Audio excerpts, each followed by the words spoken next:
Hey guys, welcome back to Amazon Labs. In today's session, we are going to learn a lot about your optimization strategies.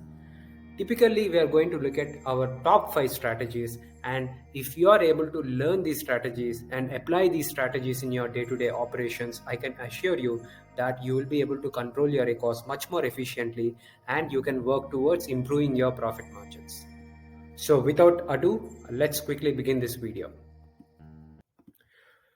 Well, the first foremost strategy is nothing but your bidding strategy. We all have three different types of bidding strategies. The first one is your dynamic bids down only, and then you have your dynamic bids up and down, and then you also have fixed bids.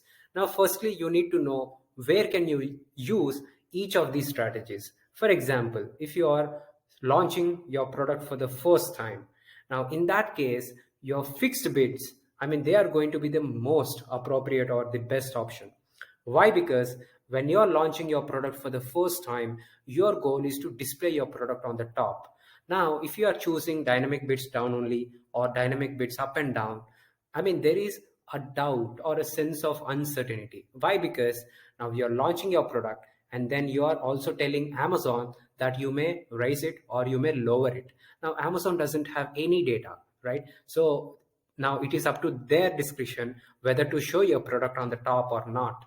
So in order to avoid that, if you're launching your product, in the first week, always start with your fixed bids.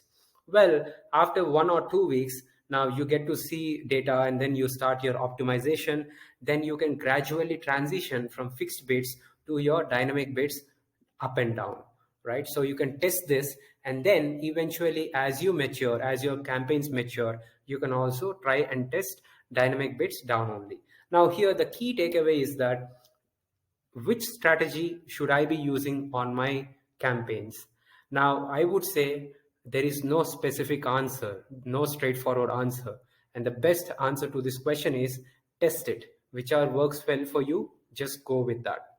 Now, in terms of analysis, there is, while we have some indicative data here, now you need to keenly look into a couple of important aspects here. Now, just look into this bidding strategy table. Now, towards your right top, you see something called as sales and spend. Now what we generally do is we will assess what percentage of our sales are coming from each of these bidding strategies, and we also see what amount of or what percentage of budget are we spending on each of these bidding strategies.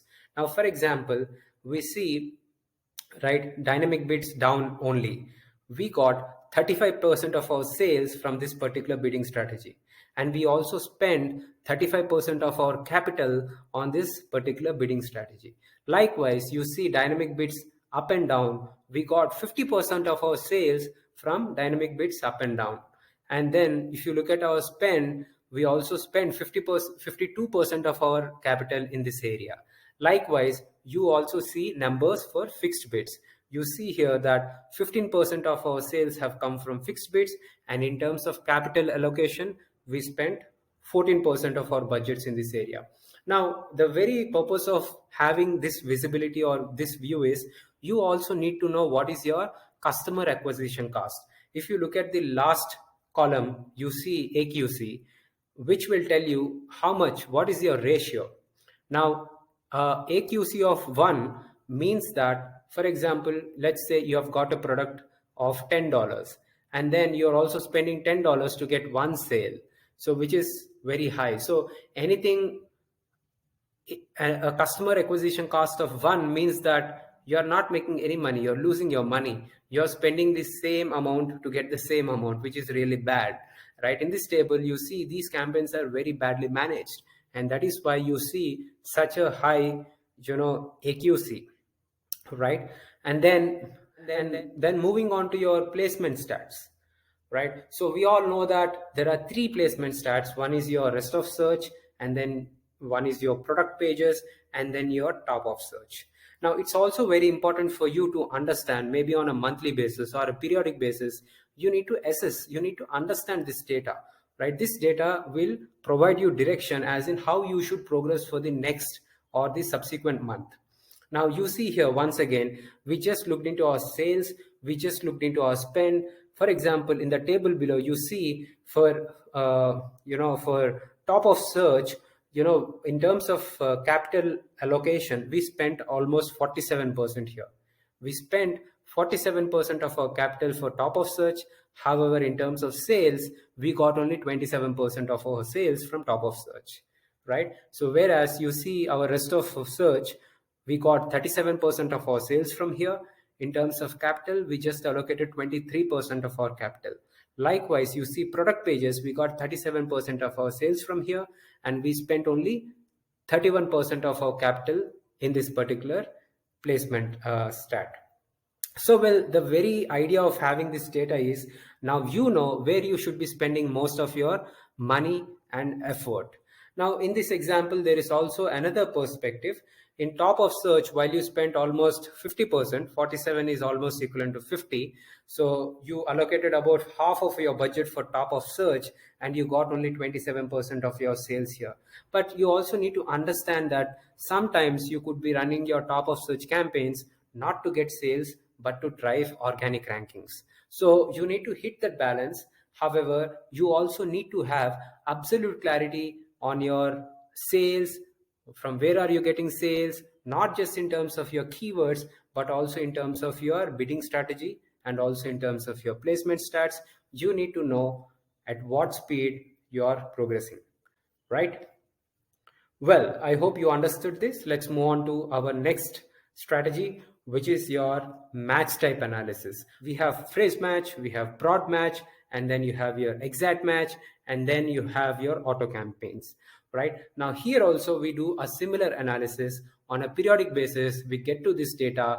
Now we just see, okay, how much did we spend in this month, right? How much budget did we allocate for each of these match types? Now, for example, if you see now in phrase match here, or in terms of spend, or you look into our exact match, I'm just looking into the table in the top. You see for exact match, our spend share, we spent 42% of our capital for exact match campaign, right? In terms of sales, we were able to get 33% of our sales from exact match campaigns. Likewise, you see our spend share for auto campaigns, we spent much lesser amount. We spent only 30%, or we allocated only 30% of our budget. However, in terms of sales, we were able to drive almost the same number of sales as your exact match campaigns. Likewise, you see our phrase and broad match.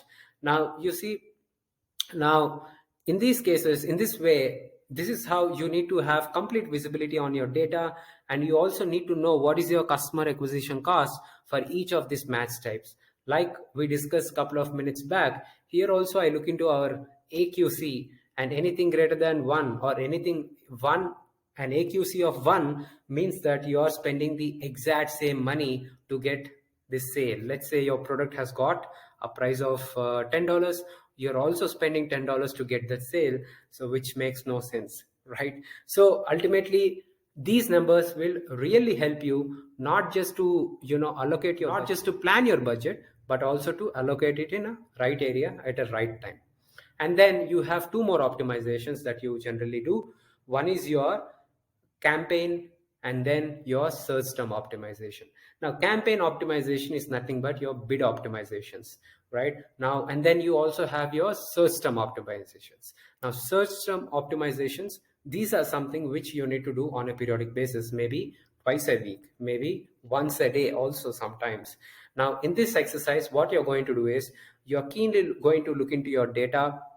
You're going to look for search terms or keywords where you're getting so many clicks and there is no sale. So such keywords are actually, wasting your money. They are wasted ad spend. So you're going to identify such keywords and then you're going to negate them from your campaigns. Now, we typically go with your 10-click rule. And the reason behind going with 10-click rule is that now let's say you've got 10 clicks and then you have got one sale. It means it got a conversion of 10%. Now, if you've got 10 clicks and if there is no sale, it means that your conversion ratio is much lesser than 10%. If your conversion ratio is lesser than 10%, then maybe that system may not be that great, right? So you need to constantly do this search term optimization and also look into your biddings for your campaigns. Now there could be certain campaigns where you may not be getting many sales or many impressions. Now you need to identify such campaigns where there are zero impressions or zero clicks and then raise the bids, right? Likewise, you also need to look into your ACOS. Now campaign management doesn't just mean that your bids. Now, I mean, you also need to look into your ACOS, and then you need to define certain targets. Let's assume you've got a profit margin of 30%. Now you need to know for PPC, what is your target? Let's assume your target is 30% ACOS. Now, accordingly, you need to play around with your bids on a periodic basis. Well, so these are the only 5 optimizations that you need to do in order to control your ACOS like an expert and also improve your profit margins. And then if you are able to do this over a period of 2 months or a 3-month period, as your product matures, you will be able to gather or you will be able to get more sales, and then you will also be able to improve your profit margins. I hope this video is helpful and it is of value add. If that is the case, please give me a thumbs up and share it with your friends. And I appreciate you for spending this time. All the very best and have a great day. Bye.